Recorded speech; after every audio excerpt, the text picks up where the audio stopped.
நாம் தமிழர் தமிழ்நாட்டை தமிழன் தான் ஆட்சி புரியணும் அப்படின்னு ஒரு கருத்தை முன் வச்சு தான் தொடர்ச்சியாக அண்ணன் சீமான் குரல் கொடுத்துக்கிட்டே வராரு. ஆனால் தமிழ்நாடு ஒரு மதச்சார்பற்ற நாடு, மொழிச்சார்பற்ற நாடு. தமிழர்கள் மட்டும் இங்கே வசிக்கலை, இதில் அனைத்து பிரிவினர் வசிக்கிறாங்க. அப்படி இருக்கும்போது தமிழ்நாட்டை தமிழர் மட்டும்தான் ஆளுன்னு சொல்கிற கருத்து வந்து மற்ற மொழி பேசுகிறவங்களை எதிர்ப்பு உண்டாக்க தானே செய்யும். இல்ல அது என்னன்னா தப்பு தானே. இல்ல தமிழ்நாட்டுல தமிழர் மட்டும் வாழணும்னு அவர் சொல்லல. ஆளணும். ஆமா, ஓகேயா? அப்ப எல்லாரும் வாழுங்க. அதுதான் தப்பு. தமிழ்நாட்டுல தமிழர் தான் ஆளணும் அப்படின்னா தமிழ்நாட்டு மக்கள் இருக்கிற ஓட்டு வங்கிக்கு அளவுக்கு இதர மொழி இருக்கலாம், ஒவ்வொரு தொகுதியிலும் இருக்கலாம் நிச்சயமா. ஆனா அவர் சொன்ன அந்த ஒற்றை பாயிண்ட் மட்டுமே எடுத்துக்க வேணாம், அதை தாண்டி 100 நல்லா சொல்லியிருக்காரு சார். நான் வந்து தெலுங்கு நல்லா சொல்லியிருக்காரு. நான் ஒரு கன்னடரு, நான் ஒரு ஹிந்தி பேசுறேன், நான் வாழ்ந்துகிட்டு இருக்கேன். எப்படி எதை முதல்ல பார்ப்பேன்? இல்ல, இங்க ஓட்டர்ஸ் பெரும்பகுதி வந்து நீங்க சொல்ற கன்னடர் இவங்க எல்லாம் ஓட்டர்ஸ் கிடையாது. பெரும்பகுதி தமிழர், இரண்டாவது தெலுங்கு, அவ்வளவுதான். இந்த 2 பேர் தான் இங்க இருக்கிறாங்க. இப்ப அவர் மொழி ரீதியான பிரிவினையாக மக்களை பிரிக்கிறதுக்கு அடிப்படை சொல்ல அவர் சொன்னது தமிழக மக்களுடைய வாழ்வியலை பற்றி, மாற்றத்தை பற்றி நிறைய சொல்லியிருக்காரு. அதெல்லாம் சொல்லுங்க, ஏதோ ஒண்ணு மட்டும் விட வேணாம். அவருடைய அஜெண்டா தமிழ்நாட்டில் தமிழன் தான் ஆளணும். அந்த ஒற்றை பாயிண்ட்டுக்காக மட்டுமே அவர் ஓட்டு போடல நினைக்காதீங்க. இல்ல சார், தமிழ்நாட்டில் தமிழ் ஆளணும், அதை தொடர்ந்து நிறைய கருத்துக்களை பேச. அதை ஒண்ணு விடுங்க, அதை ஒண்ணு விட்டுட்டு அவர் சொன்ன மத்ததுக்கு மட்டும் என்ன ரெஸ்பாண்ட் பண்ணிட்டீங்க சார்? விசிகாவோட நோக்கம் ஆட்சியில் அதிகாரத்தில் அந்த ஒற்றை நகர்வு. தாவைக்கல வந்து யாரு வந்தாலும் அமைச்சர் பதவி எங்களை ஏத்துக்கிட்டவங்களுக்கு. இவங்க நாம் தமிழர் வந்து தமிழ்நாடு தமிழன் தான் ஆளணும். அதை விடுங்க தம்பி, ஆளணுங்கிற கான்செப்டை விட்டுட்டு எப்படி ஆளணுங்கிறத நிறைய சொல்லியிருக்காரு. நீங்க யார வேணாலும் வந்துக்கோங்க, எப்படி ஆளணும் பேசல. உங்ககிட்ட அதிகாரம் இல்ல, நீ அதிகாரத்தை பெற முயற்சிக்காம இப்படி எல்லாம் ஆளுங்க நீங்க புக்கு போட்டா மக்கள் ஏத்துப்பாங்க. இல்ல, அதுக்காக மட்டுமே அவங்க தோக்கடிச்சா நினைக்காதீங்க. எப்படி ஓட்டு அந்த ஒற்றை பாயிண்ட் எல்லாம் ஒரு விஷயமே இல்லை, நிச்சயமா கிடையாது. அந்த ஒற்றை பாயிண்ட்டுக்காக மட்டுமே எல்லாம் போட மாட்டாங்க. நாம் தமிழருக்கு ஓட்டு வங்கி குறை என்ன காரணம்? அதான் தம்பி, ஓட்டு வங்கியை குறையறதுக்கு காரணமே என்னன்னா, அவங்க அங்க போட வேண்டிய ஓட்டுகள் எல்லாம் வந்து என்ன ஆச்சுன்னா, புதுசா வந்த மாண்புமிகு விஜய் அவரை நோக்கி போயிடுச்சு. சார், அங்க போட வேண்டிய ஓட்டெல்லாம் இங்க போடுறோம் அப்படின்னா எனக்கு அங்க இருக்கு பிடிக்கும் தானே அர்த்தம். அதை மூன்றாவதாக அதை அக்செப்ட் பண்ணலன்னா 15 ஆண்டு காலமாக ஏன் இவரால் தாக்கத்தை ஏற்படுத்த முடியல? 15 ஆண்டு காலமா ஒரு படிப்படியாக ஏற்படுத்தி வந்தார்ல. ஏன்னா அந்த 3வது அணிக்கான தேவைகள் இருந்துகிட்டே இருந்துச்சு இல்லையா? அந்த வெற்றி எடுத்து அவர் ஃபில் பண்ணிட்டே வந்தாரு. இப்ப என்ன ஆயிடுச்சுன்னா 4வதா இவர் வந்தார் இல்லையா? இப்ப 3வது அணி சேட்டத்துல கொடுத்து முதன்மைக்குள் கொண்டு போய் உட்கார வச்சிட்டாங்க. யார? விஜய் அவர்களை. அதனால அவர் அக்செப்ட் பண்ணலன்னா அதை பற்றி திரும்ப திரும்ப நோண்டி பேசிடுங்க தம்பி. அவரு இனிமே என்ன பண்ணணும், அக்செப்ட் பண்ணதுக்கு என்ன செய்யணுமோ அதை என்ன செய்யணும். அவர் செய்யணும். உங்க பார்வையில நாம் தமிழர் ஆட்சி அதிகாரத்துக்கு வர என்னென்ன செய்யணும்னு நினைக்கிறீங்க? ஆட்சி அதிகாரத்துக்கு வந்தா நல்லாதான் இருக்கும். அது என்னென்ன செய்யணும் அவங்க? இப்ப திமுக அதிமுக சில கருத்துக்கள் கிண்டு கொடுத்தீங்க, அந்த மாதிரி நாம் தமிழர் என்ன செய்யணும்னு எதிர்பார்க்க? வெரி சிம்பிளான விஷயங்க. அவர் இன்னைக்கும் சொல்லத்தான் செய்யறாரு, நாங்க தனியா தான் நிற்போம், தனியா தான் நிற்பாங்க. நான் நிறைய சொல்ல வேணாம், ஏன்னா நிறைய அவர் பேசிட்டு அவர் சொல்றதெல்லாம் அக்செப்டபிள் பாயிண்ட்ஸ் தான். நம்ம புதுசா ஒன்று மாற்றவே முடியாது, எல்லாம் கரெக்டா பேசுறாங்க. அவர் பிடிவாதமா இருக்கிற விஷயம் என்னன்னா தனிமையா நிக்கிறேங்கிறது தான். அதை மாத்தணும். தமிழ்நாட்டுல ஒரு மரபு இருக்கு சார், கூட்டணி மந்திரி சபை அங்கீகாரம் கொடுங்க. கூட்டணியில ஓட்டுக்கு மட்டும் நான் வச்சுக்குவேன், உனக்கு பதவி அதிகாரம் கொடுக்க மாட்டேங்குது, என்ன விதம் அது இல்லையா? அது விஜயோடைய இன்னொரு இப்ப நிர்வாகத்துல வெற்றி அடைவதற்கான இன்னொரு காரணம் கூட என்னன்னா, டிரான்ஸ்பரண்டா சொன்னார் பாத்தீங்களா, வெளிப்படையா. என்ற வெறும் ஓட்டுக்காக மட்டும் உங்களை நான் கூட்டணி கூப்பிடல, உங்க ஓட்டு கிடைச்சிச்சு, அதற்கான அங்கீகாரமாக உங்களுக்கு நாங்க அதிகார பதவியும் சேர்த்தே கொடுக்குறேன்னு சொன்னார் பாத்தீங்களா. அது ஒரு பெரிய பிளஸ் ஆச்சுங்க. அது அப்பயே அண்ணன் சீமா அதை முன்னெடுத்து போகல. அது போயிருந்தாருன்னா கொஞ்சம் நல்லா இருந்திருக்கலாம், துணை முதல்வராக இருந்திருக்கலாம், நல்லா இருந்திருக்கலாம். ஒன்றும் இல்லை, இப்போ இந்த கரண்ட்ல இவர் மட்டும் போய் யாராவது ஒருத்தரோட கூட்டணி இருந்தா அது அமோக வெற்றி அடைஞ்சிருக்கும், கண்டிப்பா அடைஞ்சிருக்கும். அது திமுகவோட இருந்தாலோ அண்ணாதிராவிட மட்டும், ஏன் மாண்புமிகு விஜய் சார் அவர்கிட்ட போய் கூட்டணியில் சேர்ந்துருந்தான்னு வைங்களேன், இன்னைக்கு அமோக வெற்றி, அவருக்கும் அமோக வெற்றி, இவருக்கும் கிடைச்சிருக்கும். யாரு கண்டா நிறைய மாற்றங்கள் வந்திருக்கலாம். சார், எதிர்கால அரசியல் நகரம் எப்படி இருக்குன்னு பாக்குறீங்க? எதிர்கால அரசு எப்படி இருக்கணும்னு நினைக்கிறீங்க? இல்ல, நான் எப்படி இருக்குன்னு நினைக்கல சார். இப்போ உள்ள திமுக அதிமுக நாம் தமிழர் பாஜக இவங்களெல்லாம் தாண்டி தாவைக்கு அரசு எப்படி இருக்கும், இந்த மாற்று கட்சிகளோட நகரம் எப்படி இருக்குன்னு கேட்குறவங்க கிட்ட. இவன் தாவைக்கா வந்து அவங்களோட நிர்வாகத்தை ஃபோக்கஸ் பண்ணிட்டாங்கன்னு வைங்களேன். வெறும் 6 மாதத்தை தாண்டி 5 ஆண்டுகள் வந்து ஸ்டெடியா நிர்வாகத்துல அழகா மக்களுக்கு அந்த சொன்ன மாதிரி இந்த மாற்றத்தை எதிர்பார்த்த மக்களுக்கு ரொம்ப 100% பண்ண முடியாதுங்க. அது யதார்த்தம். அட்லீஸ்ட் ஒரு 50-60% பண்ணிட்டாங்கன்னா அவங்க அசைக்க முடியாது. இப்போ அது என்ன நடக்க போகுதுன்னு தெரியல. ஏன்னா அவர்கிட்ட இருக்கக்கூடிய செலக்டான எம்எல்ஏக்கள் மந்திரிகள் அவங்களுடைய பற்றிய செய்திகள்லாம் பேப்பர்லாம் பார்க்கும் பொழுது இவர்களை வைத்துக்கொண்டு எப்படி அவர் நிர்வாகத்தை வந்து தெரியல. கொண்டு தெரியல அவர்கிட்ட.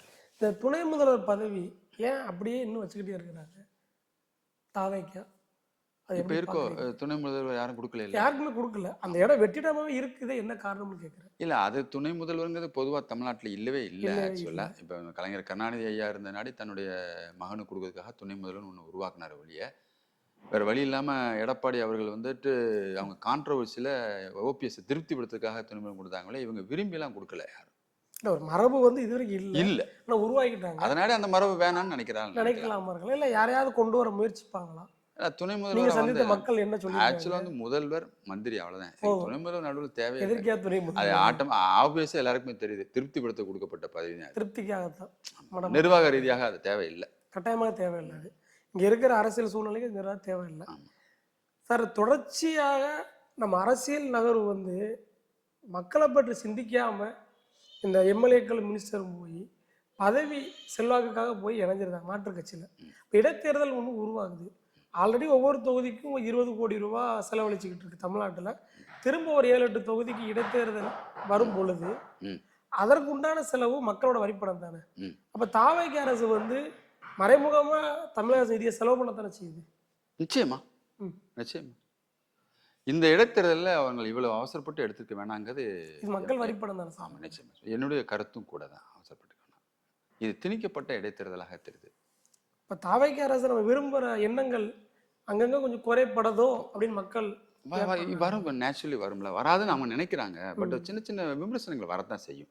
இப்போ இடைத்தேர்தல் என்ன ஆகுன்னா ஒரு எம்எல்ஏ இறந்து போனாருன்னா அங்கே காலியா இருக்கும் இடைத்தேர்தல். அப்படிதான் நம்ம கேள்விப்பட்டிருக்கோம். நம்ம தமிழ்நாட்டில் இருந்த ரிசைன் பண்ணிட்டு இப்போ இடைத்தேர்தலுங்கும் போது அது ஆப்வியஸாக தெரியுது. அவங்க தன்னுடைய பலத்தை கூட்டத்துக்காக தான் பண்ணுறாங்க தெரியுது. பட் அதை கொஞ்சம் காலதாமதமாக பண்ணியிருக்கலாம்னு நினைக்கிறேன். சார் நீங்கள் ஒரு பொலிட்டிக்கல் அனலைசராக அந்த இடைத்தேர்தல் தாவேக்கா சார்னா வெற்றி பெறுவாங்களா இல்லை மக்கள் கேள்வி கேட்பாங்களா? நீங்கள் வந்து நான் முதல்ல ஓட்டு போட்டோம் ராஜினாமா பண்ணிட்டு போயிடுவோம் போட மாட்டேன் அந்த அளவுக்கு ஆக்சுவலாக பார்த்தா அந்த எமோஷன்ஸ் வரணும் வரணும் ஆக்சுவலாக.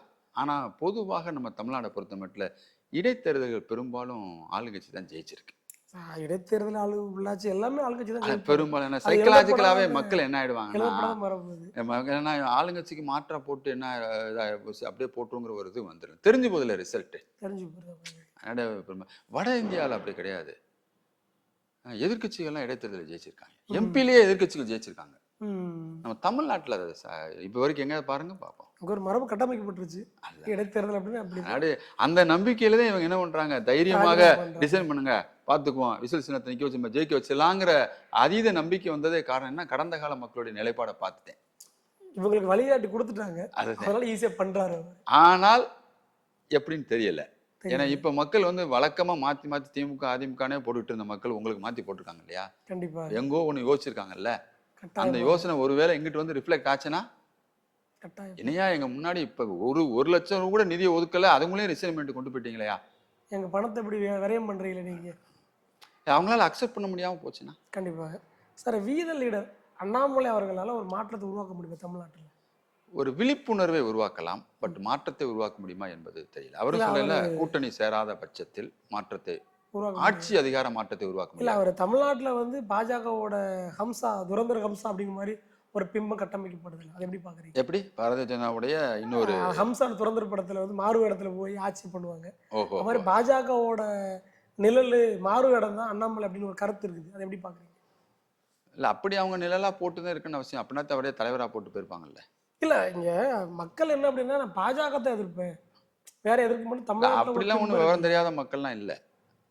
அதெல்லாம் விவரமாக தான் இருப்பாங்க. அப்படி ஒன்றும் ரொம்ப ஒன்றும் விவரம் தெரியாமல் இவர் அவங்க இருந்தால் மட்டும்தான் போட மாட்டோம், இங்கே இருந்தால் போட்டுருவான் அப்படிலாம் கிடையாது. அது இருக்கலாம் மேபி, நமக்கு அவங்களுடைய பின்புலங்கள் எதுவும் தெரியாது. பட் அவரால் வந்து விழிப்புணர்வை ஏற்படுத்தலாம் ஒழிய அதிகார மாற்றத்தை ஏற்படுத்துவது தனிமையில் மிக கடினம். எதிர்கால அரசியல் முதல்வர் விஜய், திரு உதயநிதி, அண்ணாமலை அப்படின்னு முக்கோண ட்ரையாங்கிள் போக வாய்ப்பு இருக்கு. ஏன் இன்னும் விட்டுட்டீங்க? சீமானா இருக்கிறாரு, அன்புமணி ராமதாஸ் இருக்கிறாரு, வைகோ இருக்காங்க. அதெல்லாம் கிடையாது. இவங்க அடுத்த தலைமுறைக்கு வந்துட்டீங்க. நீங்க சொன்னதெல்லாம் இவங்களாம் ஒரே ஏஜ், 50 வயசு கடந்த அந்த அடுத்த தலைமுறை. அவங்களாம் 70 கடந்துட்டாங்க, அவங்கள விட்டுருவோம். ஆனா இவங்கள்ல கூட்டணி பலம் யாருக்கு வருதோ அவங்க வெற்றி பெறலாம். சிறப்பு சார். ஏன்னா இப்ப முதல்வர் விஜய் அவரை பொறுத்த மட்டும் அவர் கூட்டணிக்கு தயங்கலை. அவர் ஓப்பன் டிக்ளேர் பண்ணிட்டார், கூட்டணி மந்திரி சபைக்கு டிக்ளேர் பண்ணவர். அதனால அவர் கொஞ்சம் ரேஸ்ல முன்னாடி நிற்பாரு. கண்டிப்பாக கூட்டணியை கட்டமைக்கிறது, அவங்கள தக்க வைக்கிறது, அவங்கள திருப்திப்படுத்துறது, அவங்கள வச்சு எப்படி ஜெயிக்க வைக்கிறது எல்லாமே அவருக்கு தெரிஞ்சிடும். இப்ப இதுலயே கவனம் செலுத்திட்டே இருந்தா மக்களோட எப்படி பணி செய்யறது? மக்களும் பணி செய்வாங்க, செய்வாங்க. அதே கவனம் செலுத்திட்டு இருந்தாங்கன்னா, ஜெயாம போனாங்கன்னா மக்கள் மாற்றத்தை கொடுப்பாங்க. சார், அப்ப தாவேகாவோட வெற்றிக்கு காரணம் வந்து சினிமா அரசியல் முகம் கிடையாது, அது மட்டுமல்ல, திராவிட கழகத்துக்கு எதிர்ப்பான ஒரு மாற்றம், மக்கள் கலவை. கலவை. கலவை கலவை கலவை. கண்டிப்பா கண்டிப்பா.